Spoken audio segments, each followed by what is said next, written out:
Terus,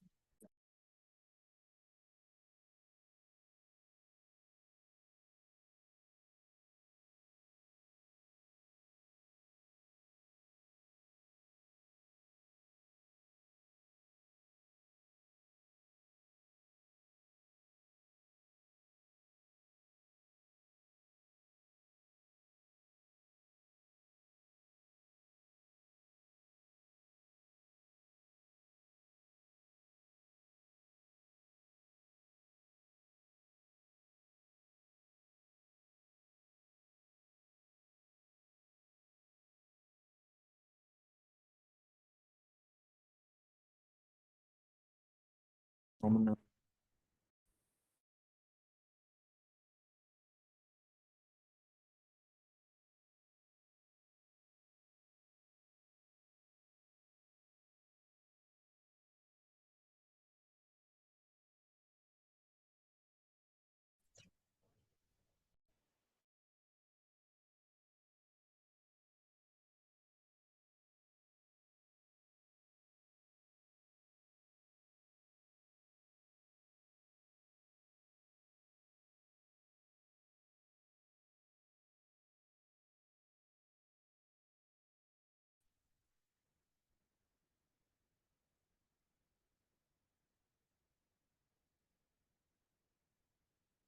andalnya ini dipotain aja.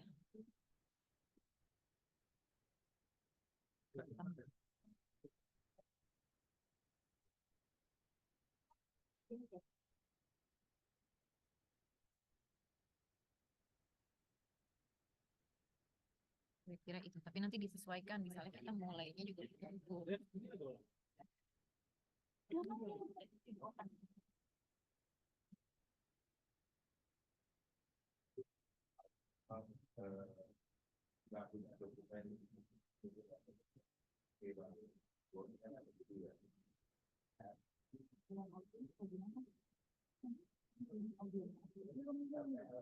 Iya, joinnya. Iya, saya.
Bismillahirrahmanirrahim.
Assalamualaikum warahmatullahi wabarakatuh.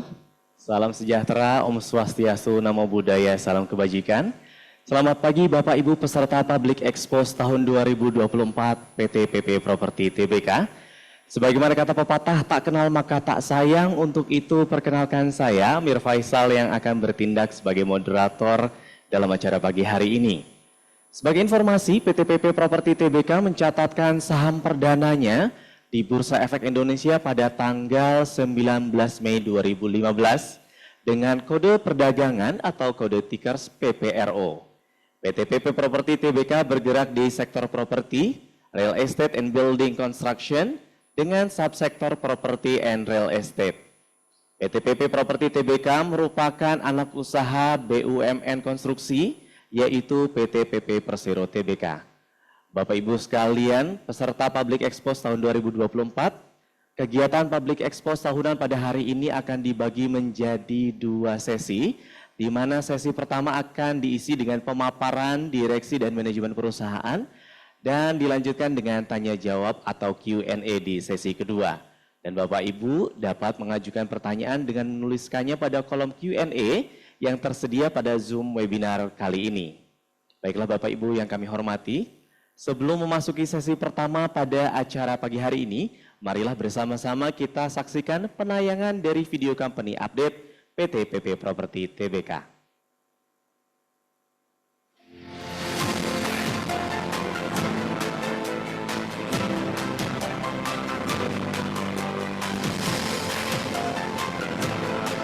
Sebagai pengembang properti di Indonesia, PT PP Properti Tbk PP Properti merupakan salah satu anak perusahaan BUMN konstruksi, yaitu PT PP Persero Tbk.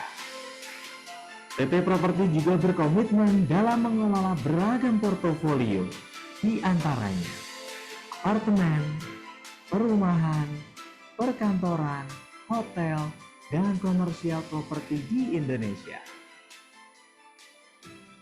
Hingga saat ini, PP Properti telah mengembangkan bisnis dengan mengoperasikan 21 kelompok usaha yang terdiri dari 10 entitas anak dan 11 afiliasi. Berikut tahapan penting perusahaan dalam dedikasinya sebagai salah satu pengembang properti di Indonesia.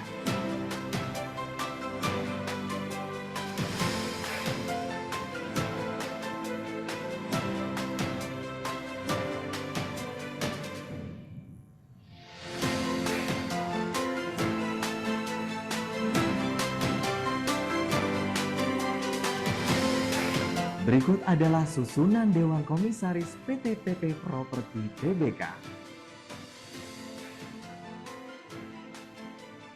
Selanjutnya adalah susunan direksi PT PP Properti Tbk.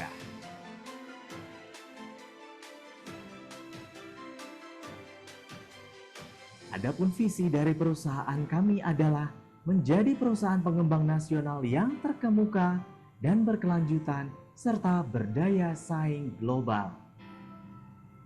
Sedangkan misi perusahaan kami antara lain: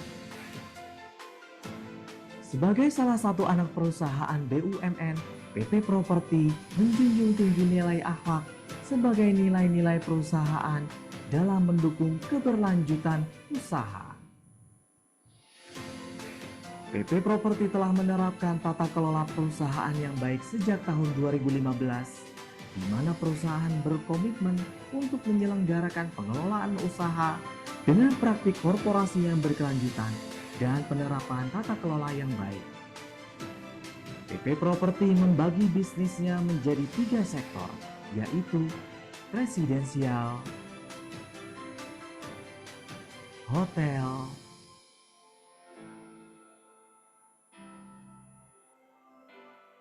dan komersial yang tersebar di berbagai lokasi di Indonesia.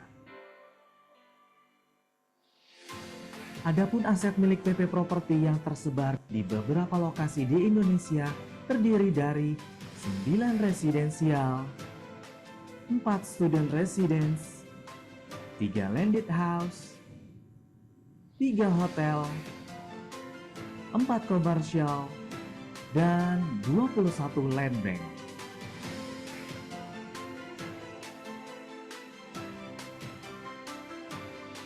Proyek kami Lagun Series, Grand Kamala Lagun, Bekasi, Grand Sungkono Lagun, Surabaya, Grand Dharma Husada Lagun, Surabaya.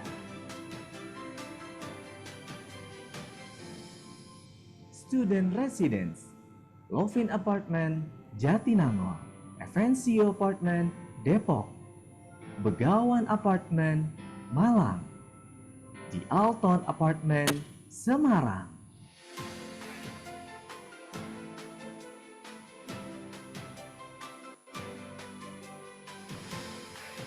Landed House, Permata Puri Cibubur, Depok, Beranda Bali Payon Amarta, Semarang, Amarta Residence, Semarang.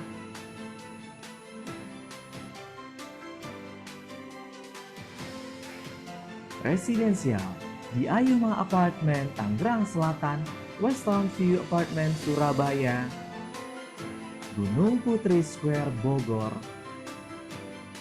Pavilion Permata, Surabaya, Amarta View, Semarang, Riverview Residence, Jababeka, dan masih banyak lainnya.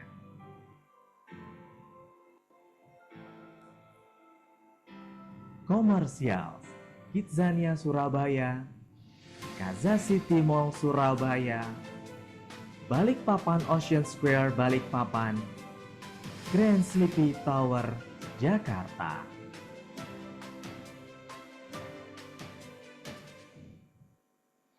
Hotels, Prime Park Hotel Bandung, Palm Park Hotel and Convention Surabaya, Prime Park Hotel and Convention Pekanbaru, Swiss Bell Hotel Balikpapan.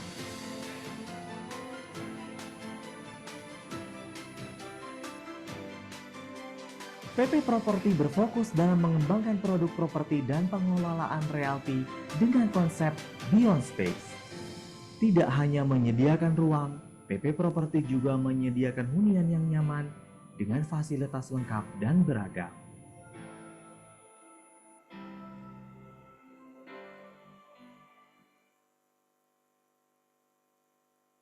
Baik Bapak Ibu, kita baru saja menyaksikan bersama-sama penayangan dari video company update PT PP Properti Tbk.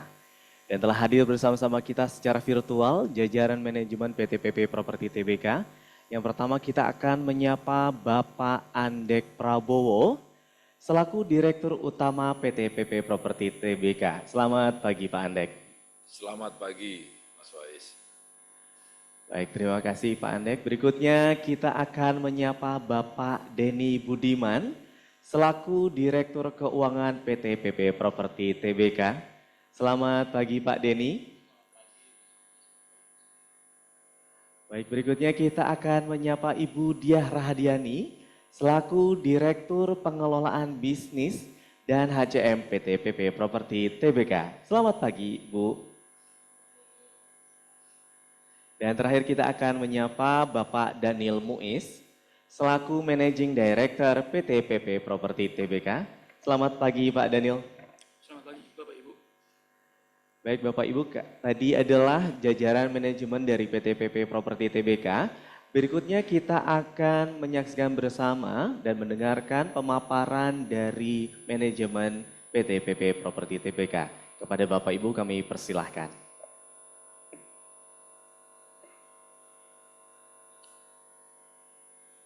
Baik, terima kasih Mas Faiz selaku moderator dalam kesempatan PUBEX PT PP Properti Tbk 2024. Bismillahirrahmanirrahim. Assalamualaikum warahmatullahi wabarakatuh.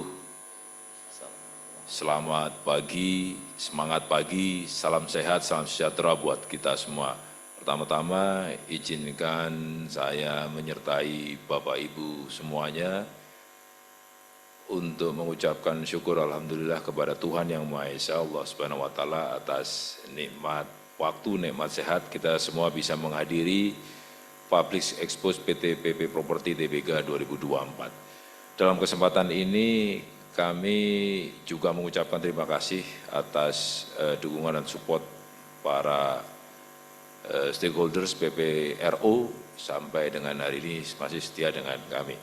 Izinkan kami, Andek Prabowo selaku Presiden Direktur dari PT PP Properti Tbk beserta jajaran pengurus yang lainnya untuk memaparkan terkait PPRO yang update.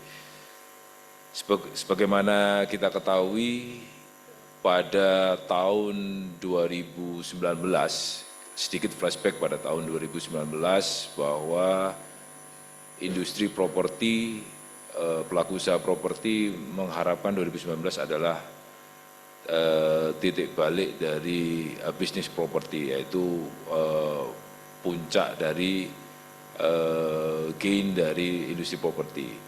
Berikut dengan analisis cyclic, past history tahunan dan 5 tahunannya.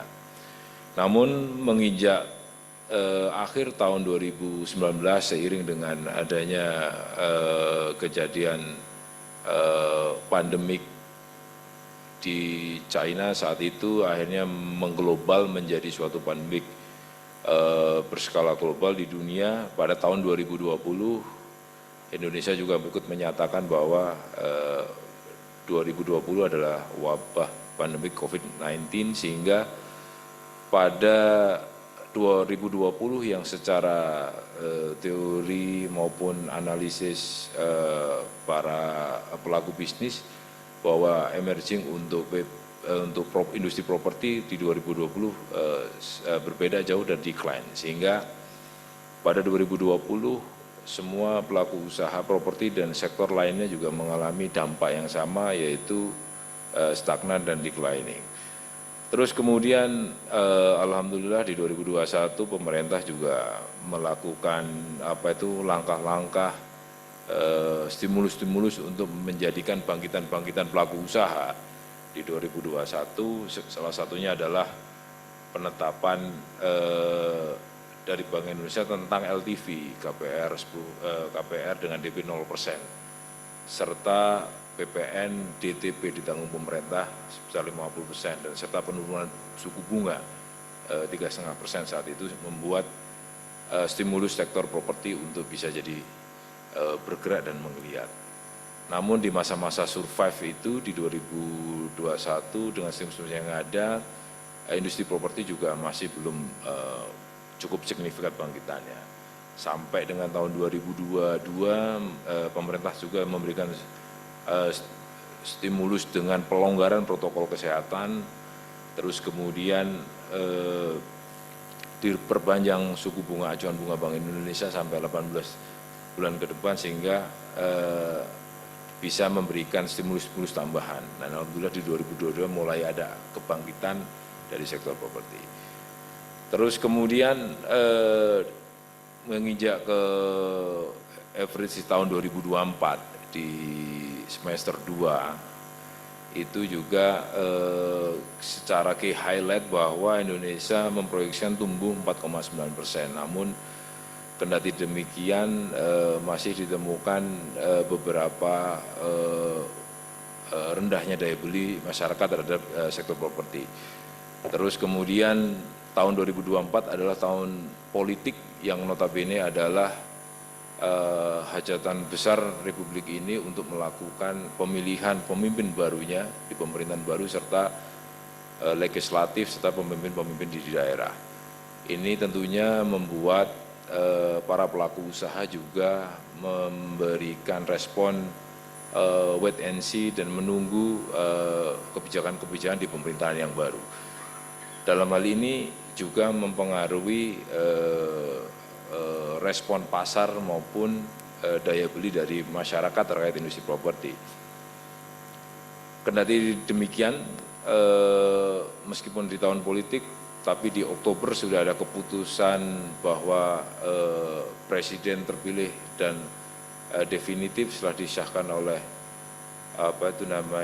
MPR DPR Bapak Prabowo Subianto langsung melakukan gebrakan dengan program kerja Asta Cita. Salah satunya adalah program 3 juta rumah untuk masyarakat berpenghasilan rendah. Ini merupakan bagian juga angin segar atau stimulus yang bisa memberikan hope harapan pada industri properti. Terus kemudian di kesempatan 2-3 hari yang lalu kalau nggak salah Ibu Menteri Keuangan selaku kepanjangan tangan dari pemerintah juga memutuskan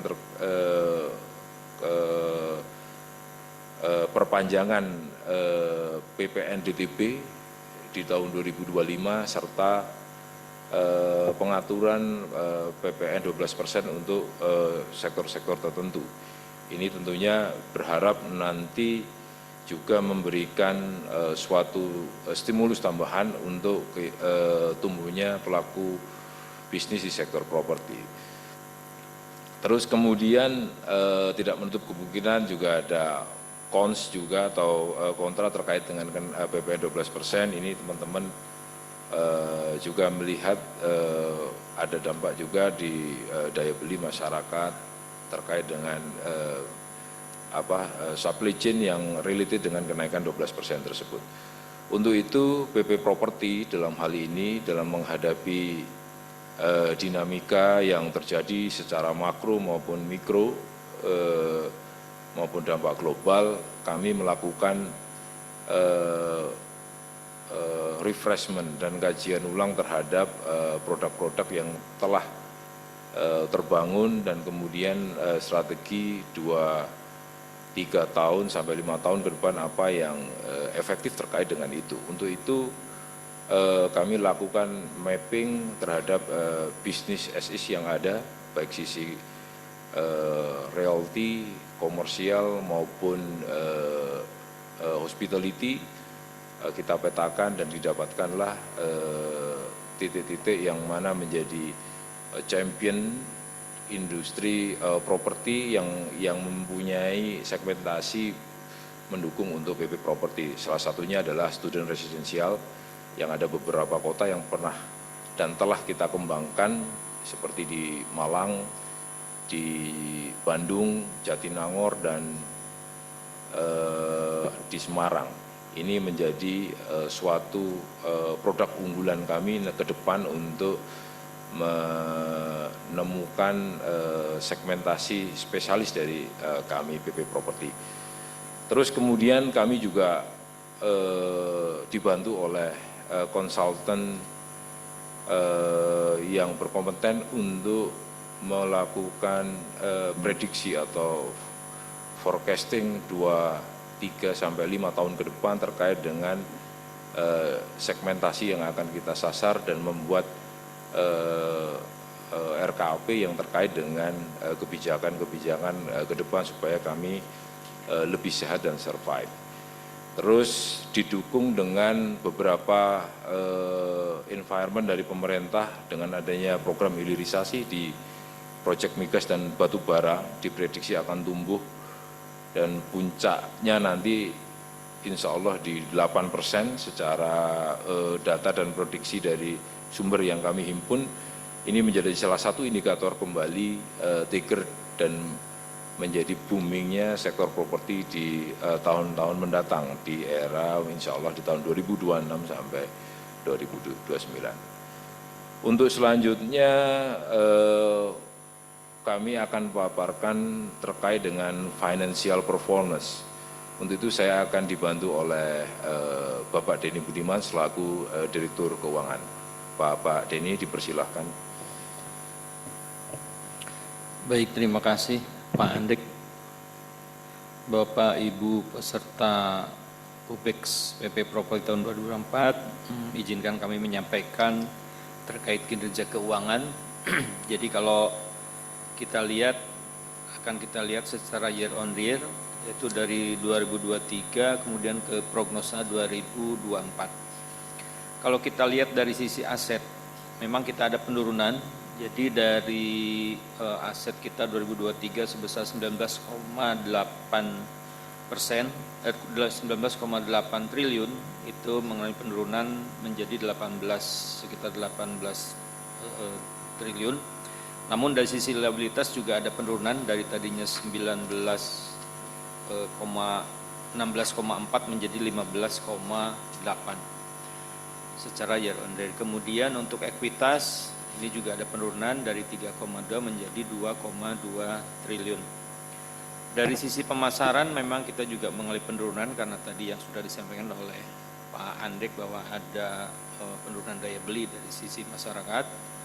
Untuk pemasaran dari tahun 2023 sebesar 447 miliar, kita tercapai di 310 miliar untuk prognosa sampai dengan akhir tahun.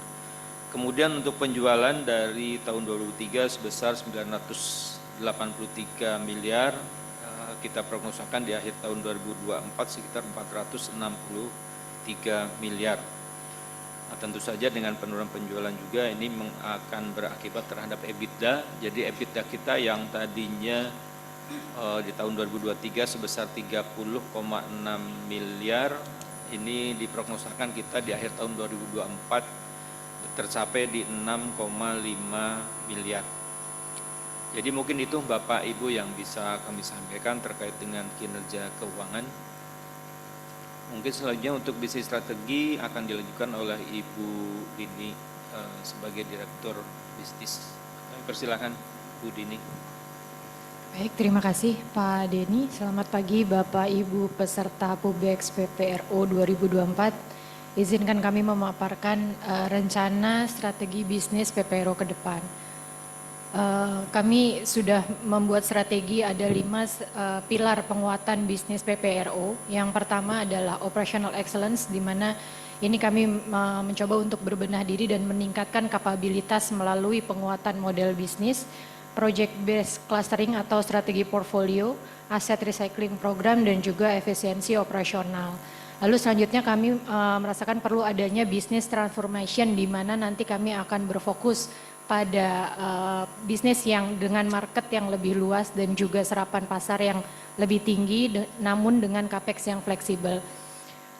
Lalu sehubungan dengan program pemerintah penyediaan 3 juta rumah juga bisa menjadi dalam katalis pengembangan bisnis kami, di mana kami juga bisa mengoptimalisasikan aset-aset kami yang ready stock maupun land bank kami.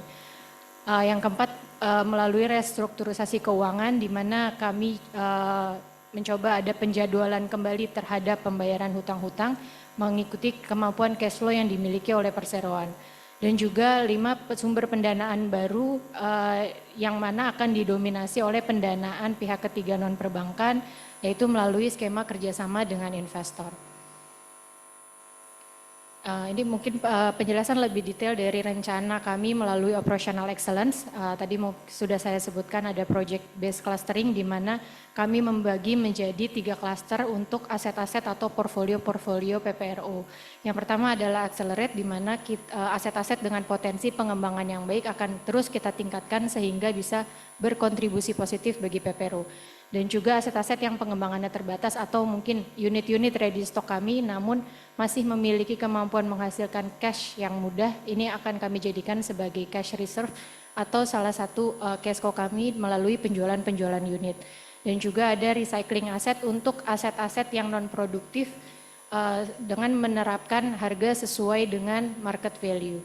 Dan juga ada perbaikan internal melalui disiplin cash flow management, peningkatan maturitas manajemen yaitu melalui perbaikan prosedur atau SOP, dan juga digitalisasi dan sentralisasi sehingga bisa mengefisiensi dari biaya operasional. Dari strategi ini diharapkan ada 3 goals yang akan dipenuhi yaitu 1 efisiensi operasional, peningkatan profitabilitas, dan juga peningkatan daya saing. Untuk selanjutnya bisnis transformasi, jadi memang existing saat ini dominasi dari portfolio PP Property adalah high rise. Sementara kita melihat dari serapan pasar high rise mungkin pemulihannya masih cukup lama dan saat ini masih oversupply. Sehingga nanti kami akan coba untuk bertransformasi ke arah landed dengan market yang lebih luas dan juga capex yang fleksibel.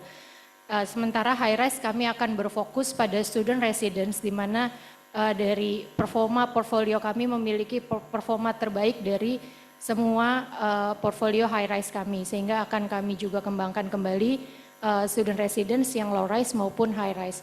Dan juga kami akan coba menuju service apartemen terutama dari unit-unit high rise kami yang mungkin memang cocok dijadikan sebagai service apartemen ataupun retirement housing.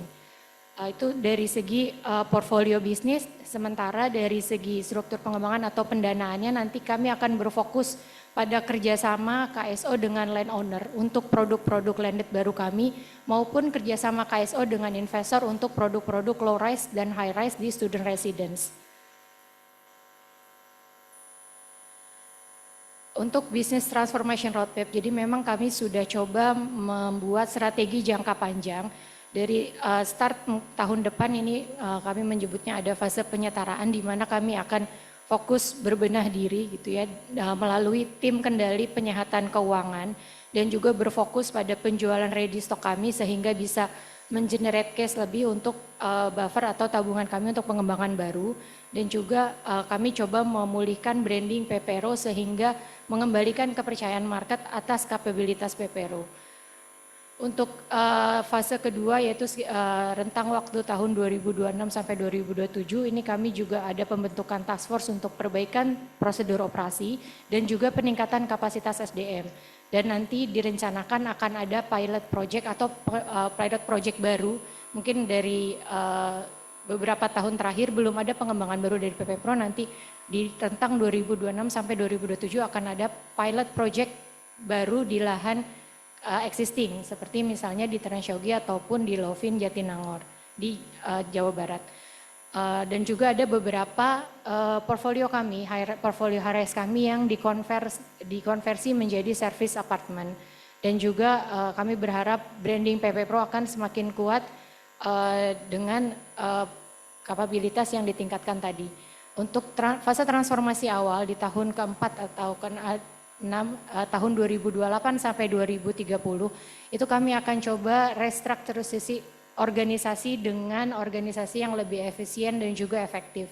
Setelah kajian dari fase-fase sebelumnya kami berharap ada restrukturisasi secara masif yang akan membuat operasionalnya lebih efisien. Dan juga ada launching project baru di lahan existing kami juga yang mungkin landed dan juga student residence, direncanakan landed dan student residence. Dan juga kami mulai pendekatan kerjasama dengan landowner untuk memulai bisnis transformasi kami ke arah landed.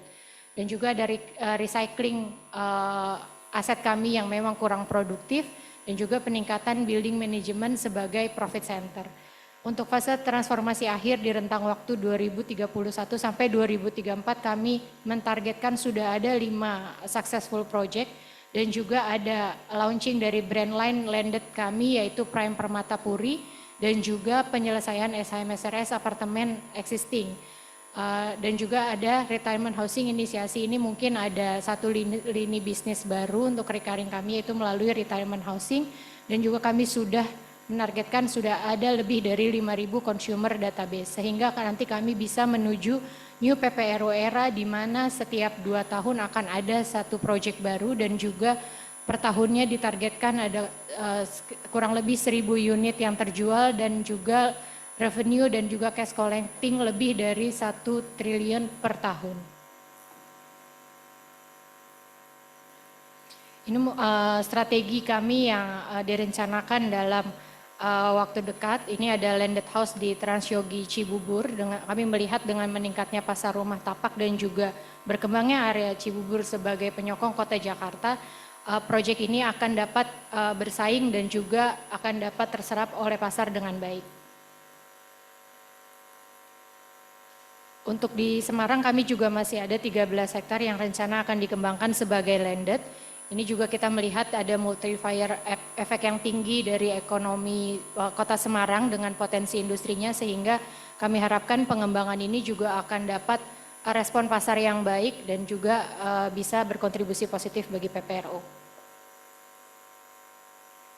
Untuk student residence kami merencanakan dalam waktu dekat ada 3. Ini mungkin jangka waktu menengah dan panjang. Ada 3 area yang akan kami kembangkan untuk student residence. Untuk di Jatinangor, Sumedang, Jawa Barat, ini kami coba akan mengembangkan untuk tower kedua dari Tower Lovin. Dan juga untuk di Malang ada tower kedua dari Begawan. Dan juga di Semarang ada tower ketiga dari Alton. Untuk update Hanover akan dibantu oleh Pak Daniel Muiz sebagai Managing Director Sales. Terima kasih. Baik, terima kasih Bu Nini. Baik, selamat pagi Bapak Ibu yang saya hormati. Pada kesempatan ini saya juga ingin menyampaikan terkait dengan beberapa update proyek serah terima yang telah kami serah terimakan dari tahun 2023, 2024, dan rencana untuk serah terima di 2025. Bisa kita simak di presentasi, Bapak Ibu bisa bahwa kami tetap menjadi komitmen dalam memberikan hasil yang terbaik. Di tahun 2023 kami berhasil menyelesaikan dan menyerah terimakan sejumlah unit. Yang pertama adalah ada proyek Lovin yang berlokasi di Bandung Jatinangor. Ini adalah proyek yang menjadi salah satu milestone kami yang besar dalam pengembangan infrastruktur. Sampai saat ini kami juga masih melakukan proses pengembangan dan pembangunan di proyek tersebut. Dan yang kedua, di tahun yang sama di 2023, kami juga berhasil menyerah terimakan beberapa unit Permata Puri berlokasi di Cibubur. Saat ini kami masih terus berupaya maksimal dalam menyelesaikan proses pembangunan dan mengejar terkait serah terima sampai 100%. Keberhasilan di tahun 2023 ini menjadi bukti kerja keras tim PP Property serta kepercayaan dari para konsumen dan juga mitra kerja. Di tahun 2024 kami terus melanjutkan komitmen dengan maksimal. Proyek yang berhasil kami sudah serah terimakan khususnya di akhir tahun 2024 ini adalah proyek apartemen Weston View yang berlokasi di Surabaya. Proyek ini membawa warna dan konsep baru dalam segmentasi pasar yang fokus terhadap lingkungan berkelanjutan. Ini membuktikan dengan segala keterbatasan kami di akhir tahun ini, kami tidak hanya fokus terhadap bisnis saja, tapi kami juga fokus terhadap proyek yang memperhatikan lingkungan berkelanjutan. Dan rencana kami di tahun 2025, kami melihat tahun 2025 akan menjadi tahun yang penuh tantangan dan juga peluang baru. Kami telah merancang beberapa strategi khususnya terkait dengan serah terima. Yang pertama adalah proyek Gunung Putri, ini adalah proyek ruko yang berlokasi di Bogor yang akan kami selesaikan dan kami serah terimakan di tahun 2025. Dan yang terakhir adalah proyek ruko Spasio Begawan berlokasi di Malang, Jawa Timur yang akan menjadi tonggak baru dalam pengembangan sektor komersial di Jawa Timur. Kami optimis bahwa dengan kerjasama tim dan dukungan dari seluruh pemangku kepentingan, target ini dapat tercapai sesuai dengan rencana. Bapak Ibu yang saya hormati, perjalanan ini tidak lepas dari kontribusi dan kepercayaan Bapak Ibu semua. Sekali lagi terima kasih atas dukungan yang diberikan selama ini. Kami berkomitmen terus untuk melangkah bersama untuk mewujudkan proyek-proyek yang tidak hanya membawa manfaat bagi perusahaan, tetapi juga manfaat bagi masyarakat luas. Demikian beberapa update kami terkait dengan serah terima. Terima kasih, saya kembalikan ke moderator. Baik, terima kasih kami ucapkan kepada Bapak Ibu atas paparannya. Bapak Ibu peserta Public Expos tahun 2024, kita akan segera memasuki sesi kedua, yaitu sesi tanya jawab, di mana sesi ini akan kita bagi menjadi beberapa sesi, dan setiap sesi kita akan buka 3 pertanyaan. Dan pertanyaan-pertanyaan sudah masuk di kolom Q&A. Kita buka saja langsung. Pertanyaan yang pertama dari investor perorangan, dari Ibu Wintri. Pertanyaannya adalah apa faktor utama yang menyebabkan penurunan kinerja cukup tajam di tahun 2024? Kami persilahkan kepada Bapak Ibu untuk dapat langsung menjawab. Kami persilahkan Bapak. Baik, terima kasih Mas Faiz. Mungkin kami coba jawab terkait dengan penurunan kinerja yang cukup tajam ya tahun 2024. Memang untuk saat ini kita masih mengandalkan penjualan dari unit residensial ya Bapak Ibu, kemudian juga dari pendapatan recurring kita baik di komersial maupun di hospitality.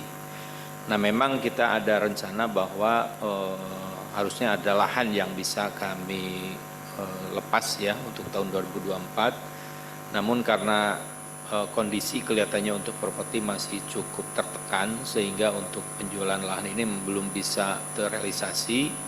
Nah mungkin nanti akan kita coba di tahun 2025. Ada beberapa lahan yang memang sudah ada peminat ya, hanya memang mungkin kita masih coba bernegosiasi dan juga kondisi ya, kita akan lihat seperti itu. Mungkin itu yang bisa kami sampaikan. Terima kasih. Baik, itu tadi jawaban dari Pak Denny Budiman ya, selaku Direktur Keuangan PT PP Properti Tbk. Mudah-mudahan dapat menjawab pertanyaan dari Ibu Wintri ya. Berikutnya adalah pertanyaan masih dari investor perorangan atas nama Ibu Liana. Pertanyaannya adalah apa dampak yang signifikan terhadap kinerja salah satu hotel PPRO di wilayah Kalimantan atas pembangunan IKN? Dan menyambung pertanyaan ini adalah berhubung IKN dinilai sedang slow down, apakah kinerja PPRO juga ikut terpengaruh? Kami persilakan Bapak. Baik, izinkan saya menjawab Bapak Moderator. Jadi terkait dengan pembangunan IKN yang masih berkelanjutan menurut pandangan dan analisa kami, dalam kenyataannya catatan perolehan dan kemampuan laba dari hotel kami yang di sana, Swiss Bell Hotel dengan nama perusahaan PT HKM, itu masih mencatatkan kinerja yang positif. Jadi alhamdulillah sejak dicanangkan oleh Bapak Presiden yang ke-7 terkait dengan pembangunan IKN, PP Properti bisa mengambil bagian dari opportunity yang ada dan meningkatkan okupansi atas layanan hotel kami di sana.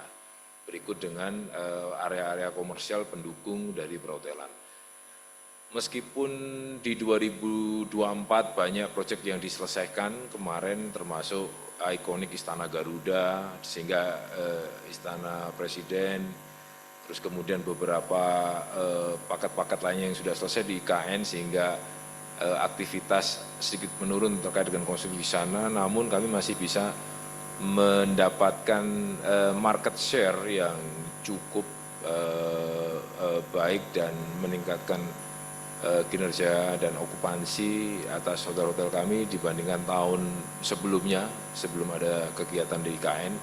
Ini kami masih bertren positif dan kami masih optimis karena Balikpapan ini adalah kota industri perminyakan dan banyak terjadi keluar dan masuk orang, artinya untuk layanan kami di sana terkait dengan hospitality sangat mendukung. Terus kemudian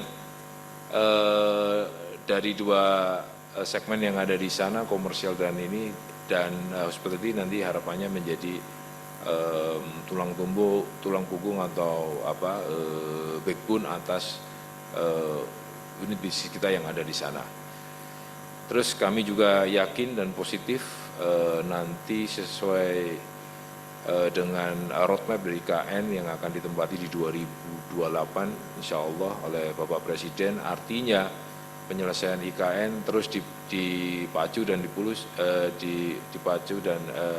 terus dijadikan, artinya opportunity sampai 2028 kami meyakini dengan parameter-parameter pertumbuhan yang ada bahwa unit bisnis kita PT HKM di sana tetap mencetak laba untuk konsolidasian PP Property. Demikian yang bisa saya sampaikan terkait dengan pertanyaan nomor 2. Terima kasih. Baik, terima kasih. Berikutnya adalah pertanyaan yang terakhir untuk sesi pertama ya. Sepertinya pertanyaan nomor 3 dan 4 ini agak sama. Jadi kami akan bacakan langsung Bapak Ibu. Pertanyaan yang ketiga adalah dari Bapak Wildandi dan juga Bapak Barto Hendriko. Keduanya dari investor perorangan. Pertanyaannya adalah upaya penyehatan keuangan apa saja yang sudah dilakukan perseroan? Lalu apakah dalam waktu dekat akan ada upaya manajemen misalnya corporate action untuk mengatasi masalah financial yang dihadapi manajemen sehingga dapat mengurangi debt ratio yang begitu besar yang sangat membebani keuangan perusahaan sehingga ada perbaikan kinerja yang konkret yang dapat meyakinkan para investor. Kami persilakan Bapak. Baik, terima kasih Mas Faiz. Baik Bapak Ibu, mungkin kami coba sampaikan penjelasan terkait tadi yang pertanyaan dari siapa tadi Pak Wildandi ya? Iya Pak Wildandi dan Pak Barto Hendriko. Baik, mungkin kalau kita lihat ya mungkin sebetulnya terkait dengan sektor properti sudah mulai terdampak atau agak mulai menurun sejak tahun 2018 sebetulnya. Nah itu diperparah kemudian dengan COVID ya pada saat tahun 2020 dan 2021. Nah pada saat itu kita juga sudah melakukan beberapa langkah terkait reprofiling terhadap kredit-kredit yang sudah kami peroleh. Jadi waktu itu kita sudah melakukan reprofiling baik pada saat COVID maupun setelah COVID. Karena pada saat setelah COVID untuk sektor industri juga masih memerlukan waktu ya untuk pemulihan dan kita juga lihat sampai dengan saat ini juga masih cukup tertekan. Nah kemudian memang terkait interest bearing, nah ini juga sama sampai dengan saat ini kami juga melakukan reprofiling dan juga beberapa perjanjian perpanjangan terkait dengan kreditur untuk satu menurunkan dari sisi bunga, kemudian kedua dengan memperpanjang tenor.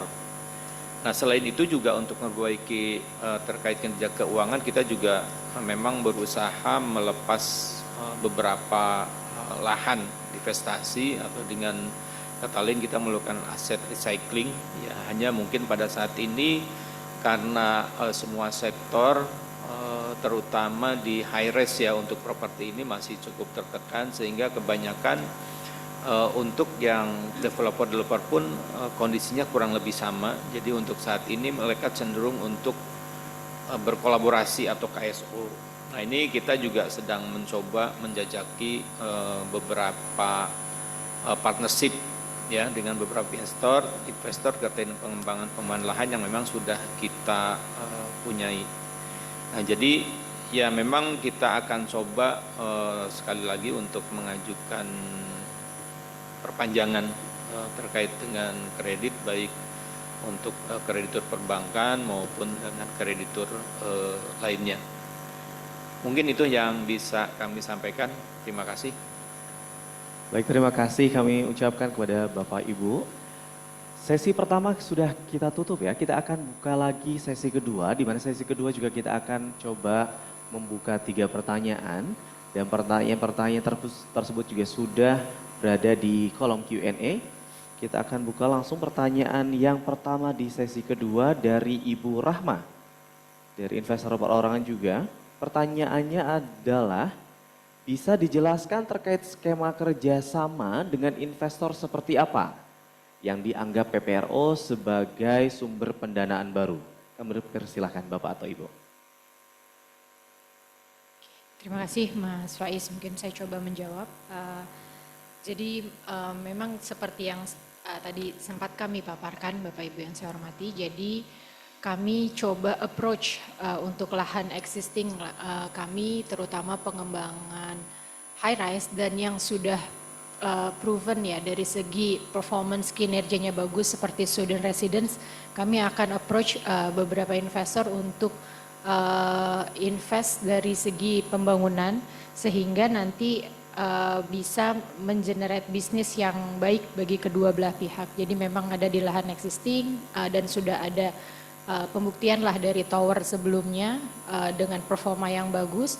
Ini akan kami tawarkan investor untuk bisa invest di project kami dan mengenerate hasil yang baik.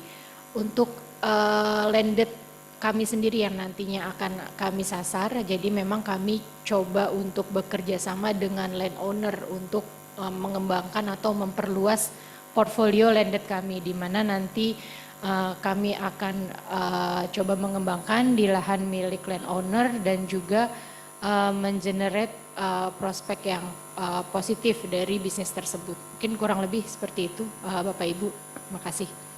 Baik, terima kasih kami ucapkan. Berikutnya pertanyaan berikutnya adalah dari Bapak Akbar Suyanto dan Bapak Iwan Prasetyo. Ini terkait saham nih Bapak Ibu. Mengapa saham PPRO disuspensi? Kira-kira berapa lama suspensi saham akan berlangsung? Kami persilakan Bapak atau Ibu.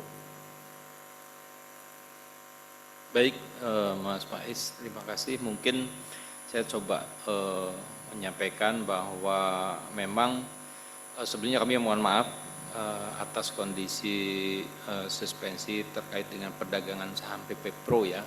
Memang ini sejak kami dinyatakan putusan PKPU tanggal 7 Oktober, kalau kita merujuk ke pasal 245 Undang-Undang Nomor 37 Tahun 2004 tentang kepalitin dan penundaan kewajiban bayar utang atau Undang-Undang PKPU, memang untuk sementara tidak boleh diperdagangkan ya, karena memang untuk PKP ini memang kita sudah disuspend.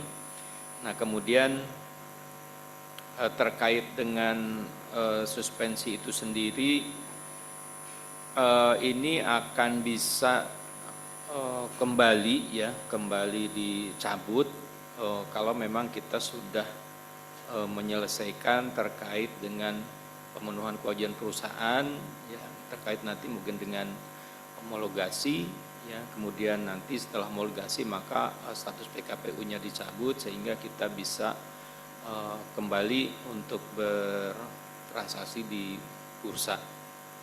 Ya mungkin itu yang bisa kami sampaikan. Memang kami juga berharap bahwa status PKW ini bisa segera kita selesaikan. Ya mudah-mudahan dalam waktu 1-2 bulan ke depan semoga ini segera bisa kita selesaikan. Mungkin itu yang bisa kami sampaikan. Terima kasih. Baik, terima kasih kami ucapkan. Jadi terkait saham itu adalah terkait dengan PKPU ya. Mudah-mudahan 1 bulan, 2 bulan ke depan bisa selesai. Berikutnya adalah pertanyaan dari Bapak Randy Sinaga. Pertanyaannya adalah seberapa optimis PPRO bisa berpartisipasi dalam program pemerintah atas penyediaan 3 juta rumah. Kami persilakan Bapak atau Ibu. Ya, terima kasih Mas Faiz. Saya coba menjawab pertanyaan dari Bapak Randy Sinaga. Jadi memang saat ini untuk program 3 juta rumah mungkin masih disusun program yang fixnya gitu ya. Jadi memang kami juga masih wait and see atas regulasi atau putusan pemerintah terkait program 3 juta rumah ini. Namun kami melihat dengan kapasitas dan juga kapabilitas yang dimiliki Perseroan optimis dapat berkontribusi dalam program ini, terutama di beberapa ready stock kami maupun land bank yang memang segmen pasarnya cocok dengan program 3 juta rumah ini. Mungkin seperti itu, Mas Wes, terima kasih. Baik, terima kasih kami ucapkan kepada Ibu Diah Rahidiani yang telah menjawab pertanyaan terakhir di sesi kedua. Nah, kita akan buka lagi sesi ketiga, di mana sesi ketiga juga kita akan coba buka 3 pertanyaan lagi. Kita langsung saja pertanyaan pertama. Sepertinya pertanyaan dari nomor 8 dan 9 ini adalah pertanyaan yang kurang lebih sama ya. Jadi kita akan bacakan langsung keduanya dari Ibu Novia dan Pak Faris sepertinya dari shareholders. Pertanyaannya adalah apakah ada perkembangan positif terbaru yang dapat disampaikan Perseroan atas proses PKPU seperti sekarang. Kemudian terkait proses PKPU yang sedang berjalan bagaimana update-nya. Kemudian dukungan apa yang diberikan oleh induk dalam hal ini adalah PT PP Persero Tbk dalam proses homologasi yang akan berlangsung. Mengingat PT PP telah memberikan SHL sebesar 9 triliun. Kami persilakan Bapak. Baik, terima kasih pertanyaan yang cukup kritis dan bagus terkait dengan kondisi PPRO. Jadi menindaklanjuti sejak putusan kabul dari Pengadilan Niaga Jakarta Pusat di tanggal 7 Oktober bahwa menetapkan kondisi PKPU sementara untuk PP Properti, tentunya kami sebagai perusahaan yang taat perundang-undangan mengikuti segala proses yang ditetapkan oleh Pengadilan Niaga Jakarta Pusat. Jadi bisa kami sampaikan bahwa sampai sejauh ini milestone tahapan-tahapan yang ditetapkan oleh pengadilan kami ikuti dengan seksama, dengan baik dan cermat, serta kami juga didampingi oleh konsultan hukum serta konsultan financial advisor terkait dengan support dan pemikiran terkait dengan fase-fase tahapan homologasi yang kami lakukan secara simultan roadshow kepada para kreditur, baik kreditur preference, paratis maupun concurrent. Dalam hal ini PP Properti tetap menjaga komitmennya kepada para kreditur untuk kami bisa meneruskan kegiatan usaha kami sambil menata diri dan kemudian membenahi hal-hal yang masih dirasa kurang untuk meningkatkan pula potensi-potensi yang menjadi segmentasi champion kami untuk perbaikan PPRO ke depan yang kami sampaikan dalam fase roadshow homologasi di first true, second true kepada para kreditur. Tentunya pada umumnya para kreditur juga menyatakan support untuk kelangsungan hidup PPRO ke depan, tapi tentunya ada persamaan frekuensi dulu untuk bisa menjadi suatu kesepakatan baru di dalam homologasi nanti. Terus kemudian di fase PKPU ini kegiatan usaha kami tetap berjalan normal dengan keoptimisan yang tinggi. Saya beserta jajaran direksi lainnya masih bersemangat untuk memberikan effort terbaik sustainability untuk PP Properti. Alhamdulillah di sisi marketing meskipun ada untuk sementara penutupan fasilitas-fasilitas perbankan dan kredit apartemen, kami masih bisa jualan eksis terkait dengan pemasaran apartemen atau persediaan-persediaan yang kami punyai. Tentunya dengan kekompakan, kerjasama tim, serta doa dari para stakeholders, kami akan lalui masa-masa PKPU ini dengan baik. Terus mengenai korelasi atau dukungan dari PT PP selaku pemilik saham terbesar atas PP Property, sebagaimana diketahui dalam keterbukaan informasi publik, PT PP mempunyai saham cukup besar di sana 64,96%.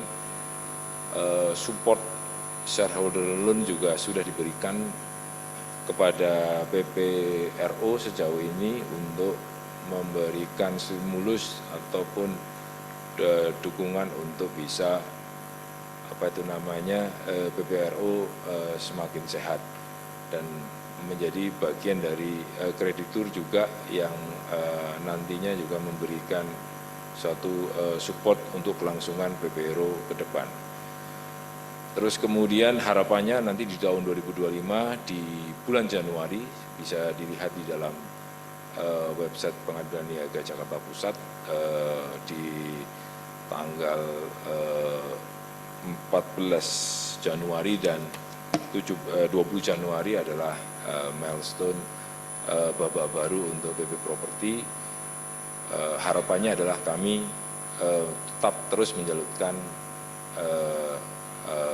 bisnis dan beroperasi untuk PP Property. Terus kemudian dalam operasinya kami juga tentunya tunduk dan patuh terhadap ketentuan perundang-undangan, bahwa dalam aktivitas masa PKPU kami didampingi oleh pengurus serta beberapa stakeholders yang terkait dengan PKPU sehingga kami bisa berjalan seperti biasa untuk mendapatkan cash in maupun harta terkait dengan operasi kami. Demikian yang bisa kami sampaikan kepada penanya. Terima kasih. Baik, terima kasih kepada Bapak Andek Prabowo. Berikutnya pertanyaan kedua di sesi ketiga dari Bapak Bambang. Pertanyaannya adalah berapa besar Capex yang telah dikeluarkan perseroan di tahun 2024 ini, dan kira-kira di tahun 2025 akan seperti apa? Kami persilahkan Bapak atau Ibu.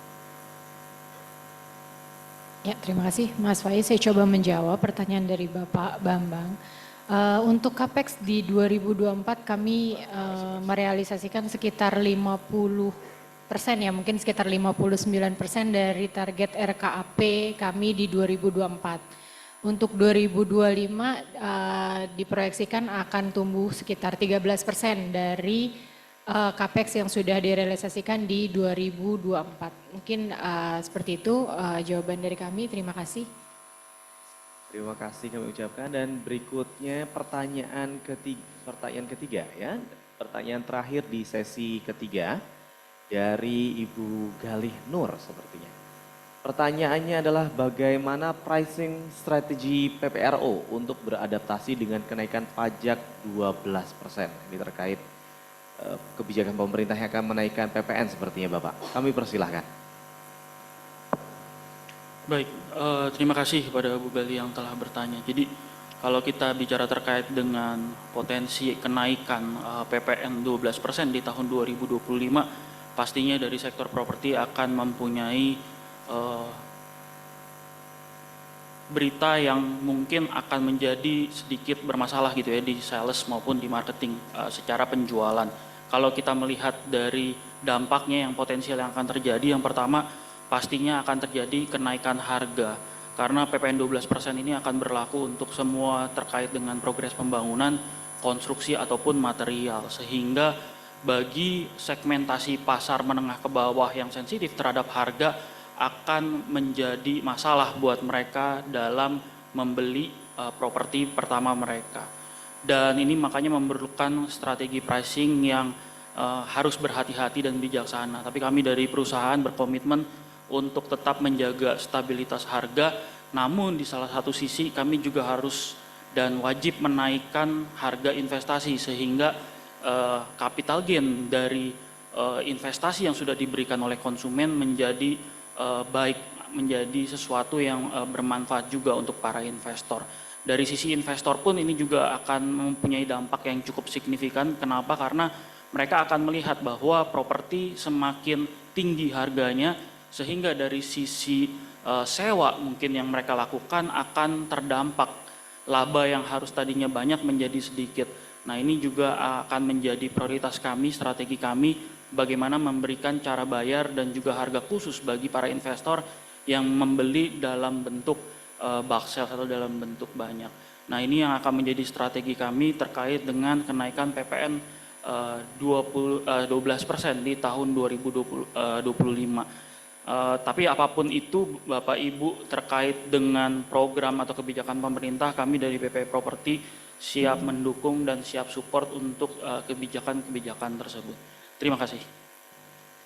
Baik, terima kasih kami ucapkan kepada Pak Daniel Muiz yang telah memberikan jawaban untuk pertanyaan terakhir di sesi ketiga. Dan sesi keempat ini kita akan buka tetap dengan 3 pertanyaan ya. Bapak Ibu, kita pertanyaan pertama di sesi keempat adalah dari Bapak Albar. Pertanyaan dari Pak Albar adalah bagaimana perseroan memastikan pemulihan dan keberlanjutan perusahaan pasca PKPU. Kami persilahkan Bapak atau Ibu. Oke, terima kasih Mas Faiz. Saya coba menjawab pertanyaan dari Bapak Albar. Pertama-tama memang support Bapak Ibu shareholder maupun stakeholder sangat kami butuhkan ya untuk kami terus berupaya dalam melewati tantangan-tantangan yang ada. Memang kami sudah menyusun untuk beberapa strategi dan juga roadmap dari bisnis kami ke depannya. Memang untuk tahun 2025 kami akan berfokus kepada perbaikan internal kami di mana kami akan membentuk satu tim kendali penyehatan keuangan dan juga mengoptimalisasikan aset yang sudah kami miliki yaitu melalui penjualan unit-unit ready stock gitu. Sehingga kami juga akan bisa menunjukkan kapabilitas kami yang prudent kepada para stakeholder dan juga memulihkan dari branding PPRO itu sendiri. Sehingga di fase-fase berikutnya kami juga akan terus meningkatkan dari sisi prosedur operasional kami melalui task force yang akan kami bentuk juga dan juga meningkatkan kapasitas dan kapabilitas SDM kami. Dan juga kami akan mengembangkan proyek baru di area yang memang secara portfolio sudah terbukti performance-nya bagus seperti student residence dan juga landed. Nah, untuk portfolio strategi juga mulai akan kami jalankan yaitu konversi kepada service apartemen yang memang di aset-aset kami yang cocok sebagai service apartemen. Dan juga nanti untuk fase transformasi awal dan juga akhir di paparan yang sempat kami sampaikan tadi, kami akan ada restructuring organisasi sehingga lebih lean dan efektif organisasinya dan juga dari situ kami mulai untuk aset recycling untuk aset-aset yang memang tidak produktif sehingga kami bisa mengembangkan atau bertransformasi kepada bisnis yang memang produktif dan juga marketnya luas dengan capex yang fleksibel melihat kemampuan kami juga dan juga pendekatan kepada investor-investor untuk juga mendukung kami dalam pengembangan landed baru maupun pengembangan proyek-proyek low rise, high rise kami yang baru di lahan kami. Sehingga kami harapkan dari segala dukungan dari para investor, daripada stakeholder dan juga perbaikan dari internal kami itu juga akan dapat menambahkan atau berkontribusi positif bagi PPRO dan keberlanjutan PPRO ke depannya. Mungkin seperti itu Mas Faiz, saya sampaikan terima kasih.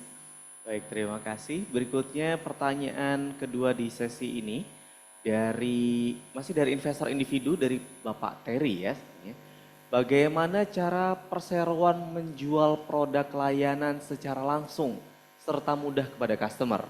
Mulai dari penjualan seperti student residence dan apakah sudah tersedia target market untuk KSO? Kami persilakan Bapak. Baik, maaf. Baik, terima kasih untuk pertanyaannya Bapak Ibu. Jadi untuk menjual produk ready stock PPRO akan ada beberapa langkah. Yang pertama pastinya kami selalu mencoba untuk memasarkan produk kami di offline sebenarnya Bapak Ibu. Jadi kami akan berusaha untuk membuka beberapa open table dan juga di beberapa office ataupun shopping mall terkait dengan penyebaran informasi terhadap produk-produk kami. Yang kedua adalah pemasaran online. Ini juga merupakan hal yang terus kami lakukan karena memang secara jangkauan sangat luas Bapak Ibu, dan kami akan terus berusaha untuk lebih menjangkau yang lebih jauh lagi dan lebih luas lagi dengan online ataupun dengan sosial media. Lalu beberapa penyesuaian yang dan pemanfaatan kebijaksanaan pemerintah juga akan menambah daya saing. Yang pertama adalah pemberian penambahan nilai plus atau value produk kepada diferensiasi yang sudah ada di setiap proyek. Jadi kita tidak hanya fokus terhadap bisnis, tapi bagaimana kami menambah value dari proyek tersebut sehingga proyek ini membedakan antara proyek yang satu dengan proyek kompetitor lainnya. Yang kedua adalah pemanfaatan PPN DTP atau PPN yang ditanggung pemerintah. Kita tahu beberapa hari yang lalu Ibu Sri Mulyani selaku Menteri Keuangan sudah menginformasikan bahwa PPN ditanggung pemerintah ini akan diperpanjang hingga tahun 2025. Dari Januari sampai Juni 2025 free atau gratis PPN sebesar 100%, dan dari bulan Juli sampai bulan Desember nanti di 2025 hanya 50% dari total PPN 12%. Yang ketiga, kita juga berusaha untuk ikut serta, tadi sudah disampaikan, mendukung program percepatan pembangunan 3 juta rumah. Jadi target market untuk KSO pasti sudah melihat juga ke arah produk yang terkuat di PPRO, yaitu terkait dengan student residence. Tapi kami juga tidak hanya di high rise juga, tapi kami juga mencoba untuk melihat beberapa peluang real estate atau pemasaran properti dengan tipe unit yang lain, misalnya seperti residensial ataupun rumah tapak. Mungkin itu yang bisa saya sampaikan. Terima kasih. Baik, terima kasih. Berikutnya adalah pertanyaan terakhir, sepertinya di sesi Q&A ini adalah dari Bapak Erwin Putra. Pertanyaannya adalah terkait dengan pengembangan proyek-proyek PPRO. Apakah perseroan memiliki rencana right issue dalam waktu dekat ini? Selain itu, apakah ada rencana penerbitan surat utang baru? Kami persilakan Bapak dan Ibu. Baik, mungkin kami coba jawab. Terima kasih. Pertanyaan dari Mas Erwin tadi ya. Jadi untuk sementara memang Pepro saat ini lebih fokus untuk menurunkan debit interest bearing. Ya, jadi kita belum ada rencana untuk penambahan hutang baru. Ya, jadi adapun pengembangan proyek kita nanti ke depan, kita akan lebih fokus untuk partnership ya dengan calon-calon investor kita. Kemudian juga kita akan coba maksimalkan dari sisi kas operasi dari internal perusahaan. Ya, mungkin nanti dengan timnya Pak Daniel Muiz sebagai Direktur Marketing. Kemudian tadi yang disampaikan Bu Dini bahwa kita akan minimalis capex. Ya, jadi dengan rencana capex seefisien mungkin, sekecil mungkin, ya kita hanya ingin pengembangan dengan melalui partnership. Kemudian untuk right issue rasanya untuk sementara kita juga belum ya, karena kalau kita lihat, kita akan coba lihat dulu mungkin nanti setelah kita selesai masa PKPU. Nah setelah itu mungkin akan kita lihat dulu ya dari sisi harga sahamnya seperti apa, mungkin atau tidak. Mungkin itu yang bisa kami sampaikan. Terima kasih. Baik, terima kasih kami ucapkan kepada Bapak Denny Budiman yang telah menjawab pertanyaan terakhir dari sesi Q&A ini. Bapak Ibu peserta Public Expose yang terhormat, sebelum acara ini kami tutup, kami persilahkan kepada manajemen perseroan untuk menyampaikan closing statement kepada para peserta Public Expose. Untuk itu kepada Bapak Andek Prabowo selaku Direktur Utama PT PP Properti Tbk kami persilahkan. Baik, terima kasih Mas Moderator. Semangat pagi semuanya. Bapak Ibu, para pemangku kepentingan yang kami hormati. Kami selaku Direktur Utama dan jajaran direksi lainnya masih bersemangat dan tetap optimis membawa babak baru PPRO jauh yang lebih baik daripada yang sebelumnya. Tentunya butuh dukungan, support, doa, dan kebersamaan untuk cita-cita yang mulia ini membawa PPRO jauh lebih baik. Mengakhiri rangkaian acara Public Expose 2024, kami mengucapkan rasa terima kasih sebesar-besarnya atas kehadiran Bapak Ibu. kepada seluruh peserta ya, atas partisipasi aktif mulai dari investor, mitra bisnis, analis, dan media yang telah mengikuti pemaparan kami. Terus kemudian tak terasa sudah 11 tahun perjalanan dari PPRO ini dalam mewarnai layanan properti di Indonesia. Tentunya kami tetap optimis dan terus bekerja keras serta melakukan inovasi-inovasi, kemudian kesinambungan terkait dengan bisnis kita, PPRO, serta komitmen terhadap kualitas. Terus kemudian kami juga lebih realistis terhadap pasar ke depan dengan melakukan pemetaan, kajian, lesson learn di masa-masa yang lampau untuk menghadapi tantangan yang ke depan. Tentunya dengan kajian-kajian dan support dari para konsultan yang mendukung kami untuk melakukan forecasting ke depan dalam jangka pendek, menengah maupun jangka panjang untuk menjadikan strategi korporasi secara menyeluruh di fase pemulihan, fase penyehatan, dan kemudian fase survival, bertahan, dan kemudian menjadi fase yang tumbuh, dan seterusnya. Tentunya selain memang belajar dari sejarah yang pernah terjadi, kemudian membaca peluang dan memitigasi risiko yang akan terjadi di masa yang akan datang, menjadi modal kami untuk berbisnis ke depan. Terus kemudian yang berikutnya adalah strategi aliansi maupun kerjasama dengan para investor baik luar negeri maupun dalam negeri dengan meningkatkan dan memfokuskan value dan segmentasi yang success story yang dipunyai oleh PPRO. Kami akan mengempasis di daerah situ untuk mendapatkan investor maupun para pihak-pihak yang masih mempercayai kegiatan kami, bisnis kami. Tentunya kami sampaikan roadshow-roadshow itu untuk bisa mendapatkan suatu dukungan investasi untuk pengembangan PPRO ke depan.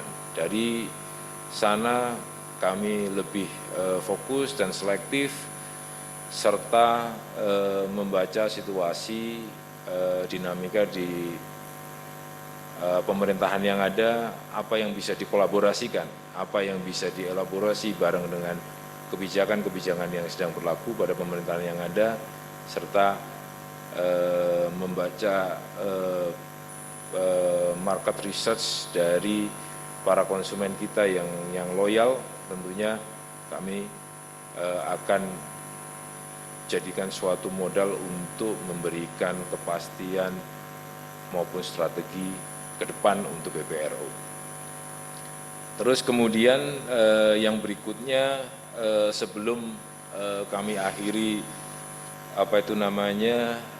public expose ini, izinkan kami sedikit memberikan pantun keoptimisan untuk PPRO ke depan, serta menjadi pelecut semangat buat kami-kami yang bertugas pada PPRO ini. Izinkan saya berpantun, ada 2 pantun. Belayar jauh hingga ke samudra, singgah sejenak ke Pulau Macan. PPRO kuat, tangguh, dan berjaya, bangun masa depan yang berkelanjutan.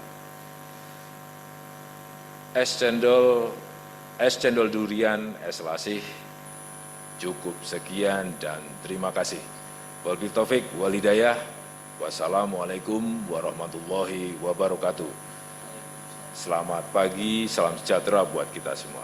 Terima kasih. Baik, terima kasih kami ucapkan kepada Bapak Ande Prabowo yang telah memberikan closing statement kita pada pagi hari ini dan ditutup dengan pantun. Untuk itu Bapak Ibu yang kami hormati peserta Public Expose tahun 2024, usai sudah kegiatan Public Expose yang disampaikan oleh PT PP Property yang diadakan pada hari ini, kami atas nama manajemen perseroan memohon maaf apabila terdapat hal yang kurang berkenan sepanjang acara, dan kami juga menyampaikan terima kasih kepada Bapak Ibu para peserta Public Expose hari ini. Terima kasih. Wassalamualaikum warahmatullahi wabarakatuh. Salam sejahtera dan sampai jumpa di Public Expos tahun 2025. Terima kasih.